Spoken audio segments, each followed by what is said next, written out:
Hi, good morning, everybody, and welcome to day 2 of the Symptai Technology Symposium. And what a time we've been having so far. I'm Andre Pao, and I am going to be the facilitator for this session. I am the Director of Research and Engagement at Symptai Consulting. And I am really excited to be joined by the recent President of Estonia, His Excellency, Toomas Ilves. Welcome, Your Excellency. Right, thank you. Good to be here. Awesome. Let me tell you just a little bit about our presenter for this session, our keynote presenter for this session. Toomas Ilves served as President of Estonia from 2006 to 2016. He is notable for making Estonia one of the most digitally advanced nations on the planet through progressive policies that invested heavily in the future. Estonia has become an enviable model of digital governance, offering government e-services in voting, banking, healthcare, transportation, and education during his presidency. He introduced initiatives such as Tiger Leap program from Estonia schools to equip them with computer labs and to get them all online. From 1993 to 1996, he served as Estonia's ambassador to the United States, Canada, and Mexico, and served as the country's Minister of Foreign Affairs for 2 terms. He was elected to the Estonian National Legislature in 2002 and the European Parliament in 2004, beginning negotiations that resulted in Estonia's admittance to the European Union in 2004. He ran for the presidency of Estonia as a candidate of the Social Democratic Party and was elected in 2006. The Estonian parliamentary election of 2007 was the world's first nationwide vote where part of the voting was carried out in the form of remote electronic voting via the internet. He used his office to further integrate Estonia into both the European Union and NATO and to strengthen the country's ties to the United States. Since November 2016, he has co-chaired the Global Futures Council on Blockchain Technology, a working group set up by the World Economic Forum, focusing on how blockchain technology can be used to improve the security of the internet. It is my great pleasure to have the recent president with us, and Your Excellency, with that, over to you. Well, thank you very much. I should say that much of what I pushed began in the 90s. And the reason that I started pushing it was that when we had reestablished our independence after having been occupied by the Soviet Union for almost 50 years, was that we were extremely poor and backward. In 1938, which was the last year before World War II, Estonia was slightly ahead of Finland in GDP per capita. In 1992, the first full year of independence, again, the GDP per capita of Finland was 8 times the GDP per capita of Estonia, which shows you what, what happens if you're occupied. And faced with this miserable situation, the GDP per capita of, in 1992 was $2,800 US. The GDP per capita of Finland was 24,000 US dollars. So we're poor, and not only that, but we have been missing out on all of the infrastructure construction and the building out of the country that had gone on in the interim during Soviet occupation. And so it looked pretty bleak. And on top of that, there's the perennial developmental issue of this, like Zeno's paradox, where Achilles runs after the tortoise, but he never catches up because he always goes halfway to where the tortoise is, but the tortoise keeps going. So the point is that if that catching up becomes very difficult because the developed countries, of course, are also developing as time goes on. Maybe percentage might be smaller, but the absolute number is still large.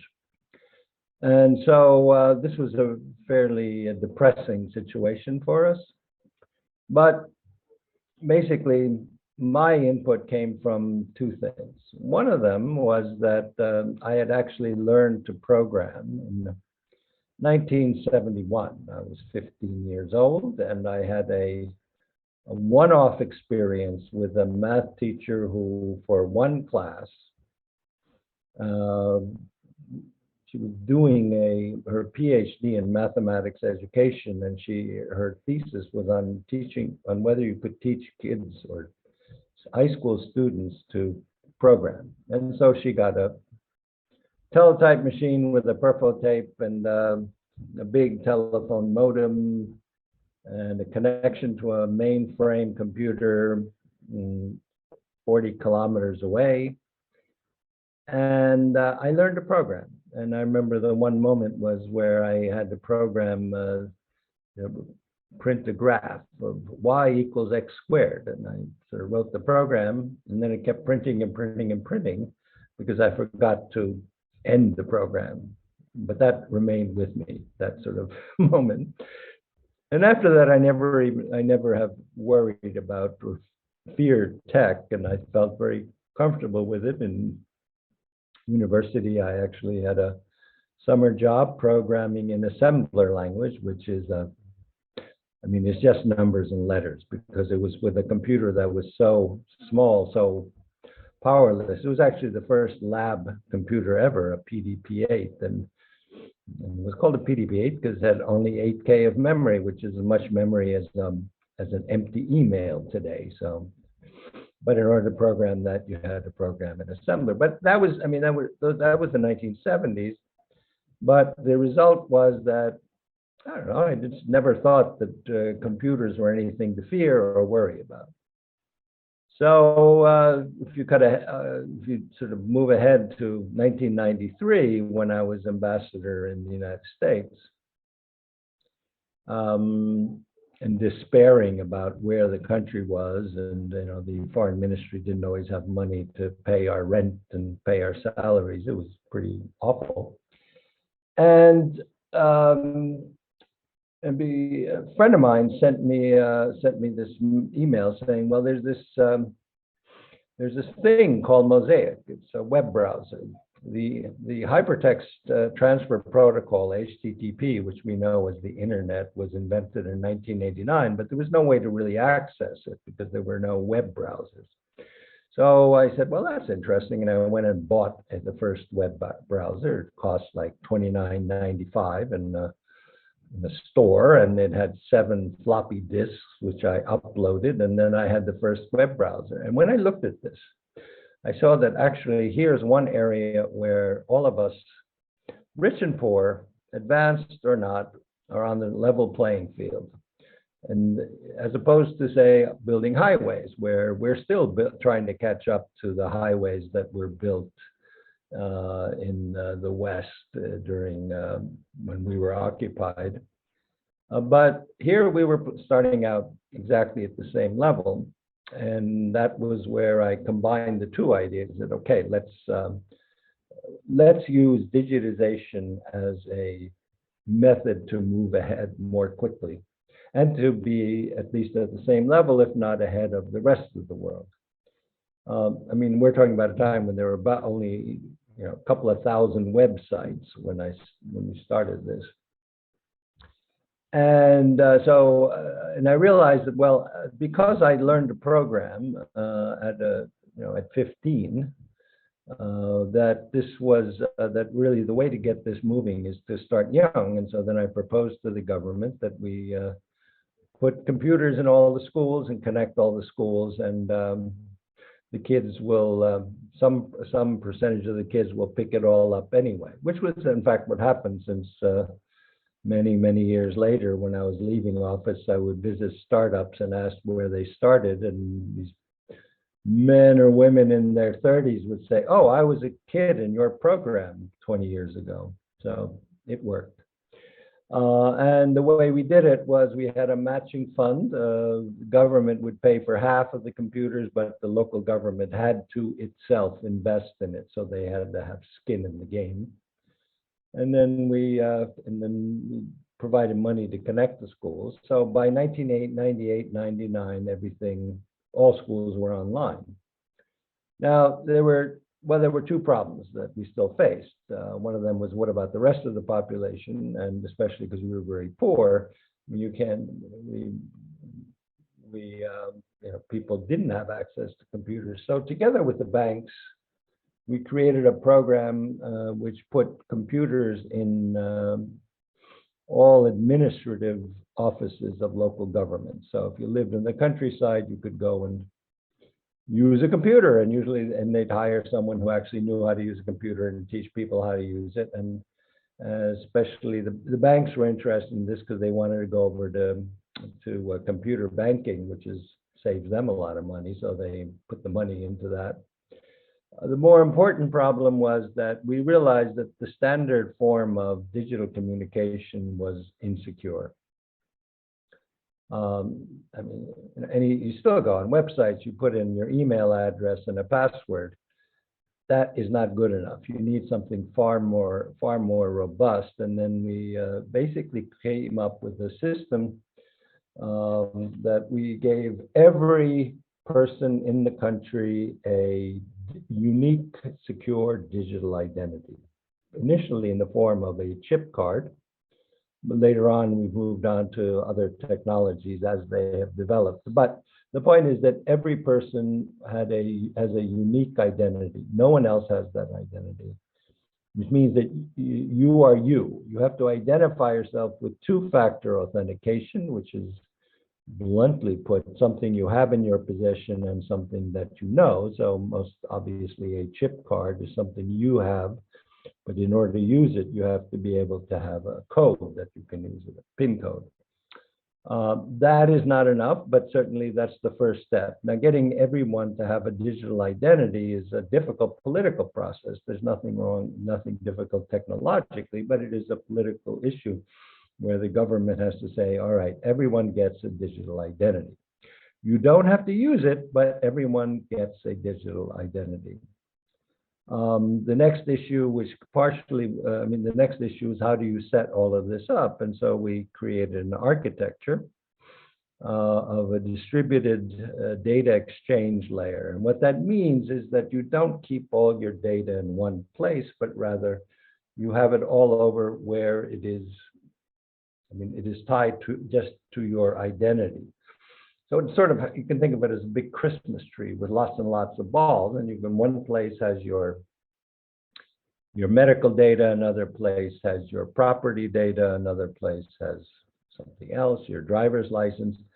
But what that does is you avoid the situation which we've seen many, many times, where some hostile actor, be it a criminal or nation state, steals all of the data from a database, a single database. The most famous one is the Office of Personnel Management hack in the United States, where someone sucked out all of the data on all people who have ever worked for the US government, including their addresses, phone numbers, the psychological profiles of CIA agents. Everything was taken. And clearly, you don't want to structure your architecture that way. And so instead, we have a completely different system where everything is completely separate and identifiable only by your unique identity, which you can access, and the relevant authority that might want to access it, say your doctor.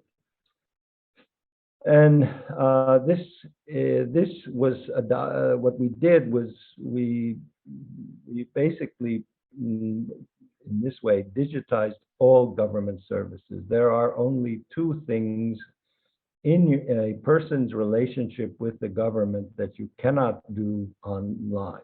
One of them is getting married, and the other one is getting divorced.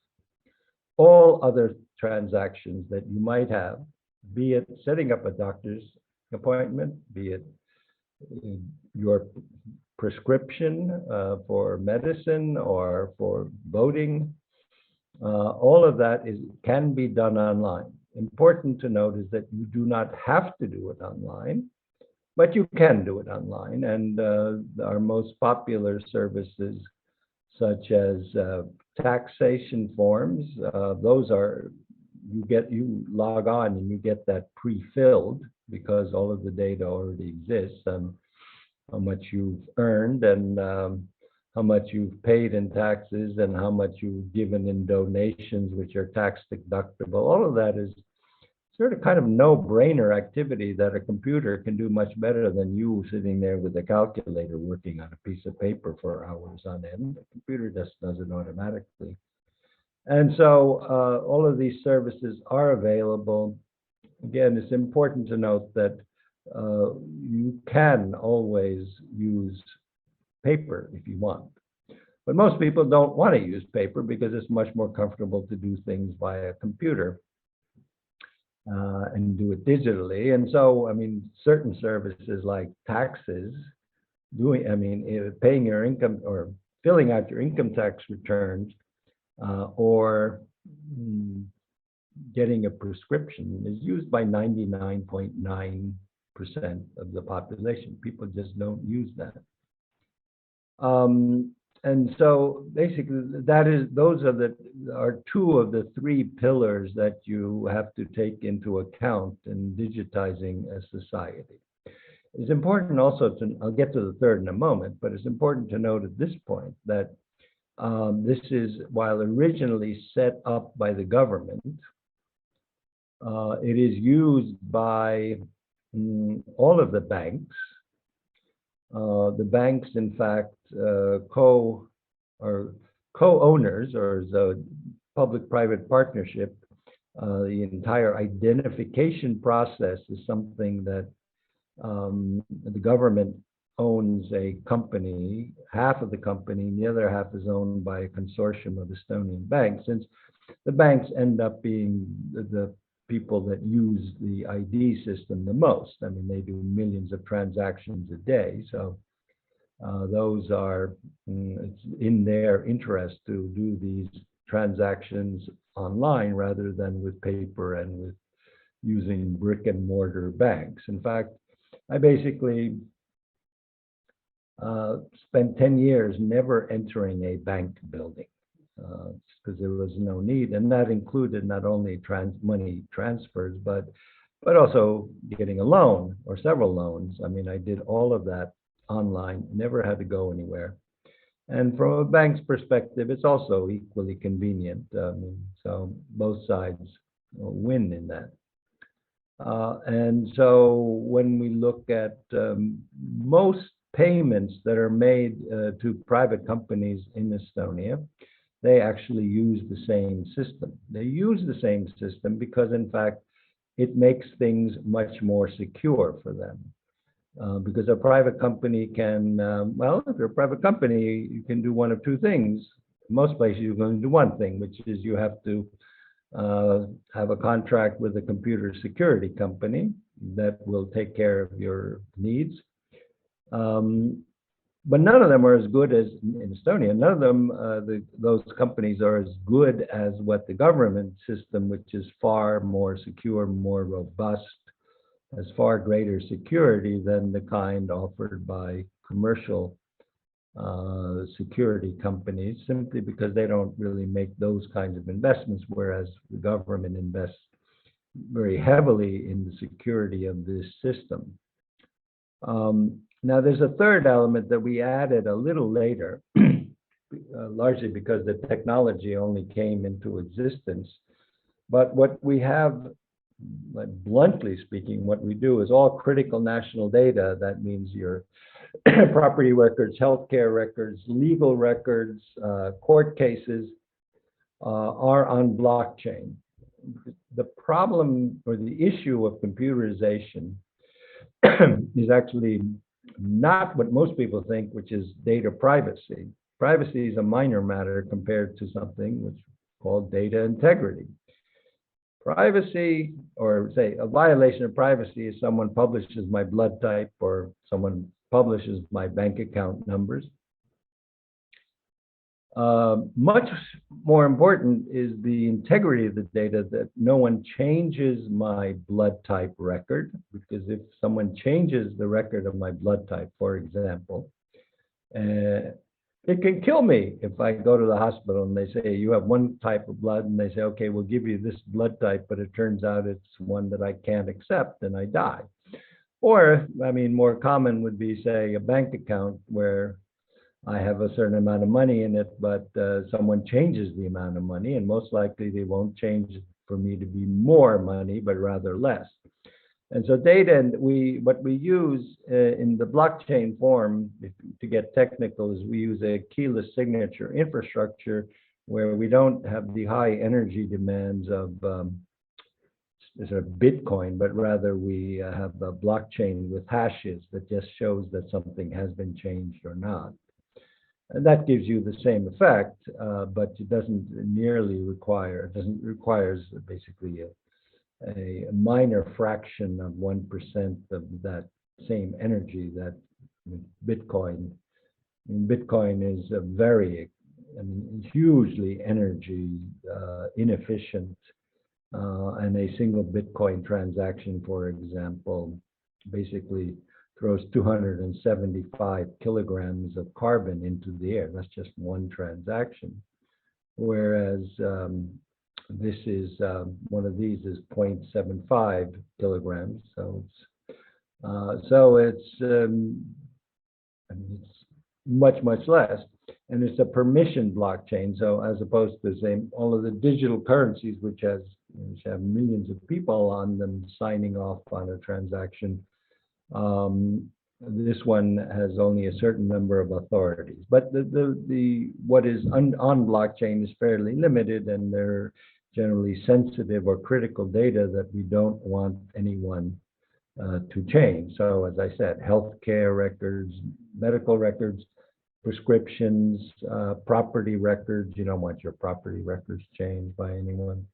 But these are all digital. In fact, they don't even exist in paper form. We've taken a step further for security reasons to actually have a 24/7 dedicated encrypted line to what we call a data embassy, which is under the Vienna Convention of Extraterritoriality and inviolability of borders. If you know what an embassy is, it's the embassy, say in Jamaica from some other country, that is their territory. So we just had we made a deal or an agreement with Luxembourg. So we have a server. We just call it an embassy, but the server is there that is constantly, second to second, updated on critical data. So in case anything bad happens, well, we have the data. And when I say bad, well, the whole idea was born out of the experience of Japan with the Fukushima tsunami, which destroyed some small part of Japan's national data, not recoverable at all. So either it was the meltdown or it was the wave, but in any case, they lost some of their data. In our case, we're in a seismically inactive area, but we have been invaded on an average of twice a century. So if we want to get invaded again, we'll have all our data.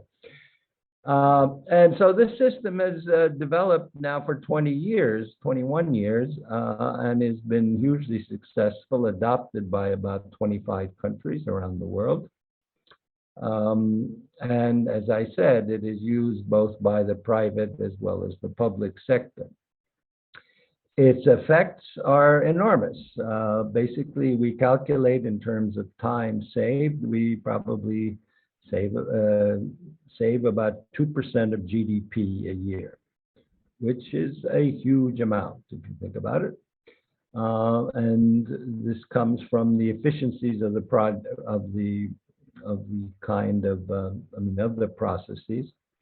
The key thing to understand about digitization of public services is that all bureaucracy, ever since it started 5,000 years ago, whether it was in China or Egypt or Babylonia, has always been a serial process. You go with a piece of paper or papyrus or clay tablet to an office, you hand it in, and then someone takes it somewhere else, checks up the data, then moves it forward, but it is a serial or sequential process, one step after another. But once you digitize, at least with this kind of system, you can make it a parallel process, so all things happen at once. To give you an example of this, in the old days, say 22 years ago, if a kid was born here,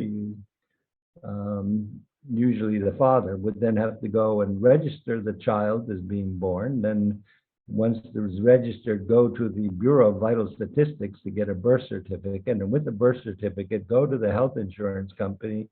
And then with that same data, go to the local government, because then you would get certain local government services and you had to prove that there was a kid living there.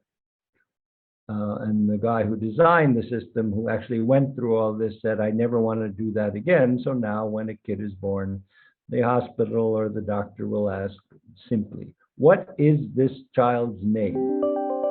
And will report that on this day, a child named this was born in this place. That is reported to the population registry that then issues an ID for the child, an ID number. That is sent automatically to the Bureau of Vital Statistics, which issues a birth certificate. The number goes to the police, which issues an ID for the child. It goes to the health insurance company that then automatically puts the child on health care, and it goes to the local government saying you have a new citizen in your town and is deserving of your services or whatever. That is where the savings come in, and this is what allows us to have far more efficient governance than countries that don't digitize. The other major effect of digitization is a tremendous decrease in petty corruption. There are two kinds of corruption. There's the grand corruption, which basically takes place at the level of, say, a minister who takes a bribe to favor one company over another in a tender or something like that. You can work on that and make tenders digital and avoid that. But the real difference comes in with petty corruption, which is when you have to pay a bureaucrat or an official to get a service that you should get anyway.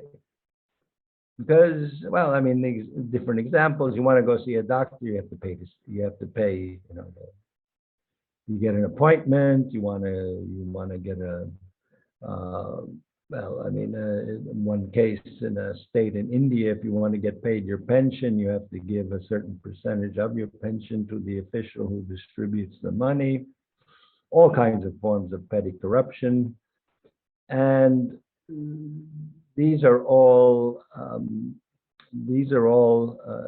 entitlements and transactions where actually they come from the law, and the official has nothing to say about it, theoretically, but in real life often does, saying, well, if you want this, then you have to give me a little bribe.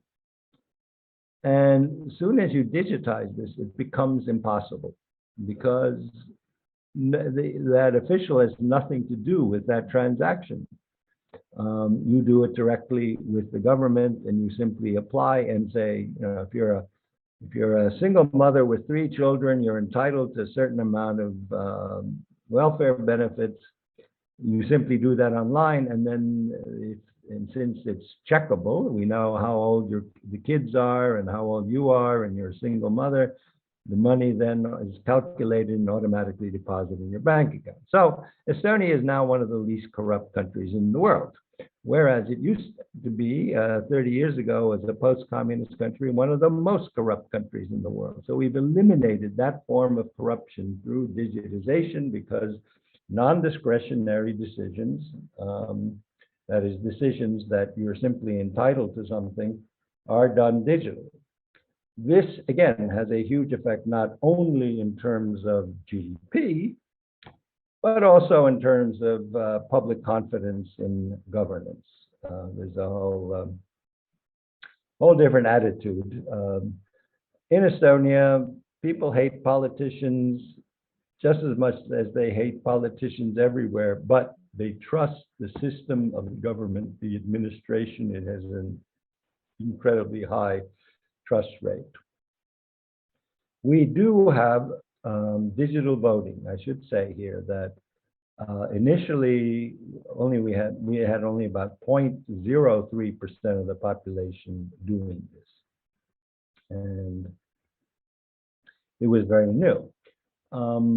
Over the years, this has grown so that in the European Parliament elections, we had basically 47% of the population voted online. It took about 20 years to get that, 15 years to get that level of trust. Many countries ask me, especially right before an election, well, how do you do this? I go, don't do this at home, or don't try this at home. You need the entire ecosystem of a strong digital identity, encrypted end to end. You need the kind of architecture that we have, and you need basically citizens to trust the electoral system because they've been doing it for everything else for years. And so you've been using the same system and you've not lost money in the banks, you've not lost, you've gotten your either right prescription, your medical records are there. Over the years, you build up a certain trust in the quality of the digital service that you don't have the doubts that you might have somewhere else. So you need a trustworthy ecosystem to do the voting. So that's why I would say, well, if you want to do this, get a serious system in place and then use it for years, and then you'll end up being able to do online voting. But before that, it's not going to work. And so now the system has been working for 21 years. Where we're going right now is developing AI-based proactive services so that, very primitive, but nonetheless sort of reminders that you need to renew your driver's license, or a reminder that your passport's going to run out, or if you haven't applied for something to which you are entitled, for example, some kind of special child support, automatically the government will send out a notification saying, well, here's this service that you could use if you want. Or it sends out a reminder that, well, in 3 months, your driver's license will expire. So think about renewing it, and so on. And that is the one direction that the system is, well, the people who run the system are moving. The other aspect of this is that, which we have been slowly developing, but gives you an idea of the nature of the difficulty of digital progress, is we want these services to be interoperable across borders. Meaning that, well, if you come to Estonia from Finland and you lose your medicine, you can use a digital prescription that will be recognized in Estonia. This works, by the way. And so we actually have a system where for 4 countries, and they're very far apart, bizarrely enough, but Finland, Portugal, and Croatian citizens or ID holders can take out a prescription in my country. So, and vice versa, that if an Estonian goes to, say, Portugal and gets sick and needs a prescription, he can get his doctor to write a prescription that he can take out in Portugal. This should work, to my mind, all across Europe. I would say if you take the example of, if you take the countries in the Caribbean, that's kind of a no-brainer for me that you would have these services work in all countries of the Caribbean and across borders. Same thing with healthcare records. If I go to Greece, there's no way, and I get sick, there's no way a Greek doctor will be able to read my Estonian medical record. But if I authorize him, this is all theoretical at this point, he will then get my medical records, and they will already be translated into Greek, so he could read it and see, okay, you have this problem and that problem, and therefore you have to do this.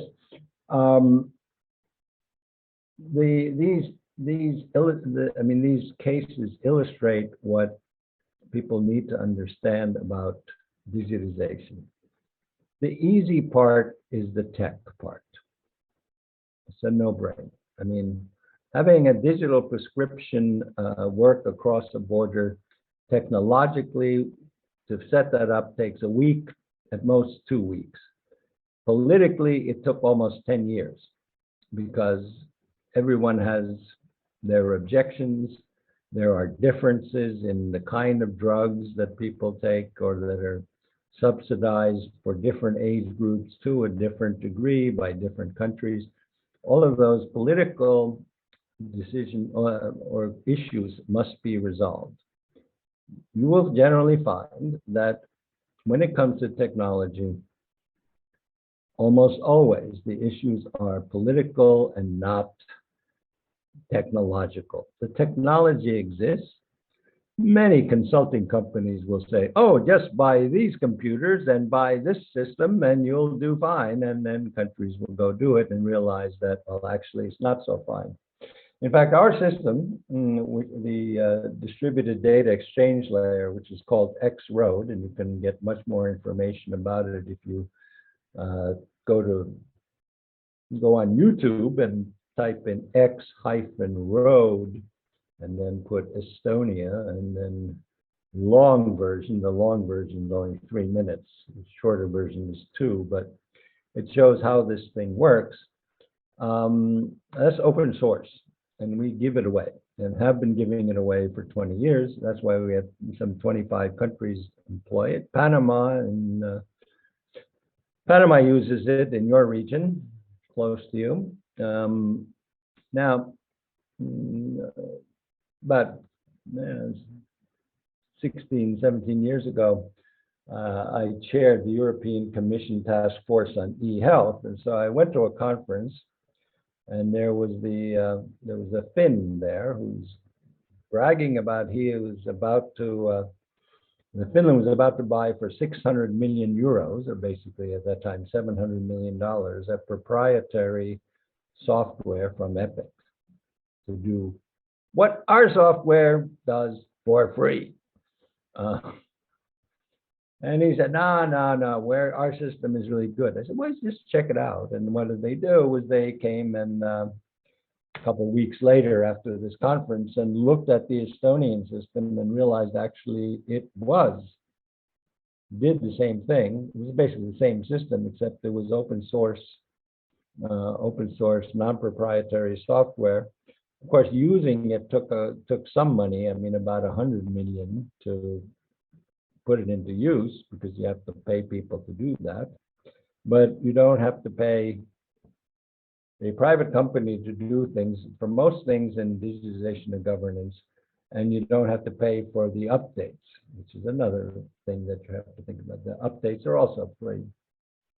So I would recommend anyone who wants to do this to go for open source software because it's just as good as the commercial stuff.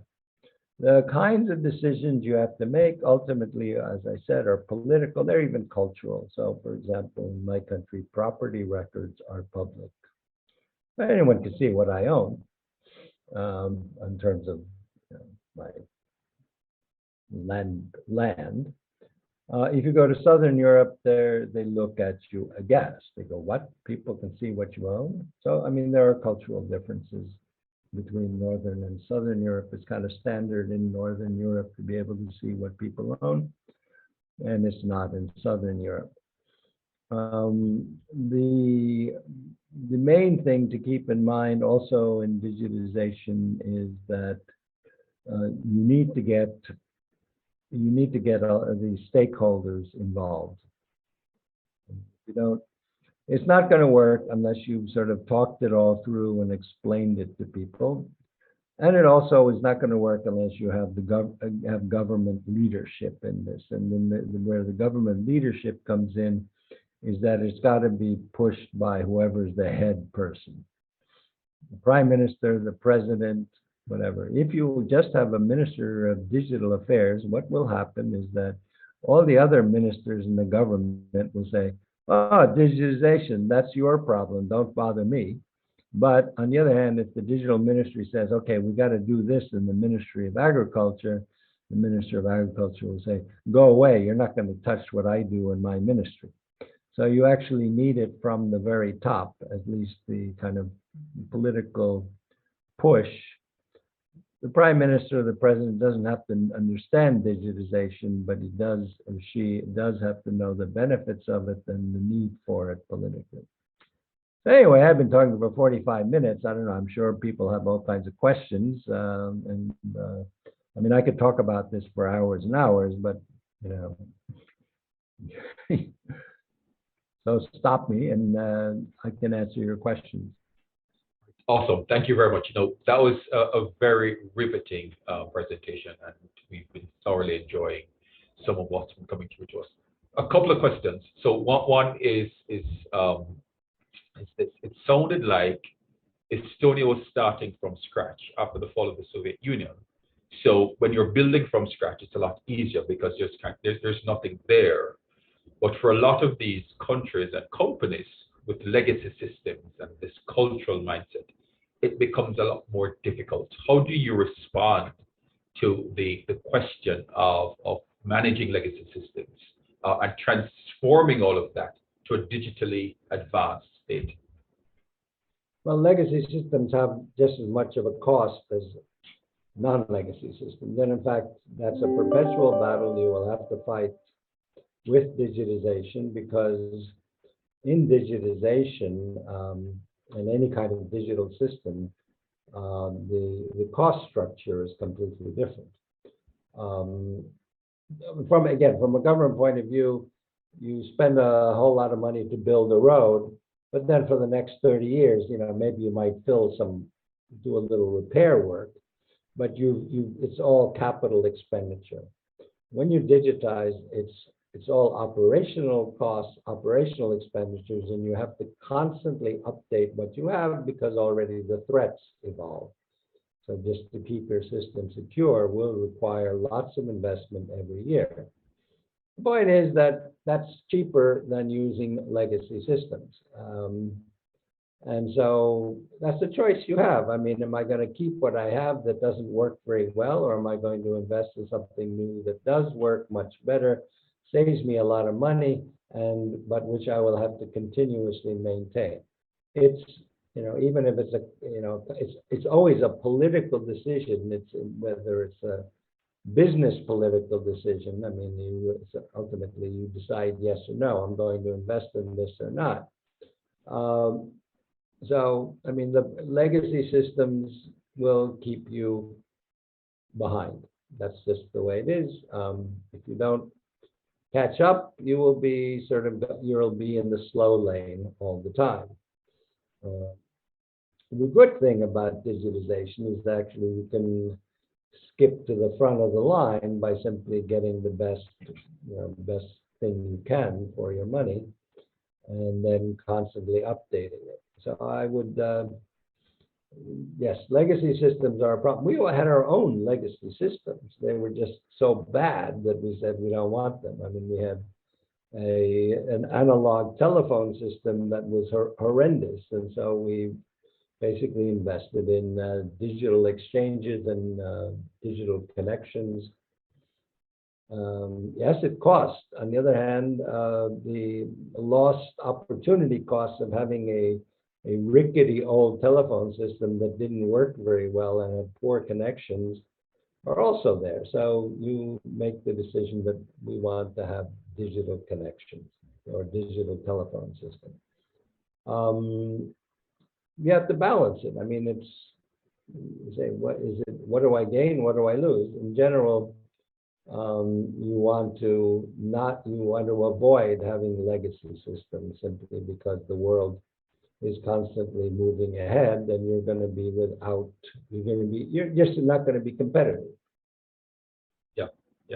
No, thank you very much for that response. And I really do wish that we had more time. There are so many other questions that we'd love to ask you. The next mission is to get you to the Caribbean again for an event like this. But I think for your presentation, what we can walk away with is that for a lot of initiatives, the easy part is the tech. The tech is available. The difficult part is that it comes down to leadership, political will, imagination, and stakeholder engagement. And I think those nuggets have been really useful. Again, Mr. Ilves, thank you so much for joining us for the Symptai Symposium.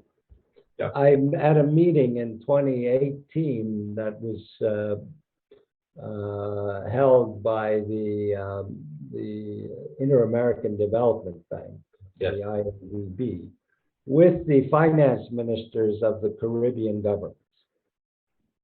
And I basically gave them the talk I gave today, though not as updated, but more or less the same talk. And everyone said we ought to digitize, but it's political will.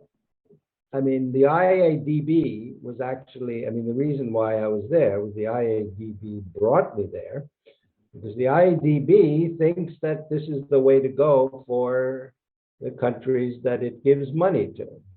Yeah. Because it actually is a great investment. In fact, I mean, it's one thing to always keep in mind, the Inter-American Development Bank does give money to governments that want to digitize and has been doing that. But there was nothing came out of it. You have to like basically push your governments, tell your governments that, look, there's money to be had. The IADB is actually very much in favor of digitization because they see what positive effects it can have on government administration, efficiency, and corruption reduction. So, and it's not even that you have to pay for it all yourself. You can get money from other people that are willing to support you. So go talk to the IADB. No, precisely. Thank you for that closing point. We do have some work to do, which is why a conversation like this, at a time like this, is so crucial. Right. Again, thank you so much, Mr. Ilves. This has been such a riveting and interesting conversation.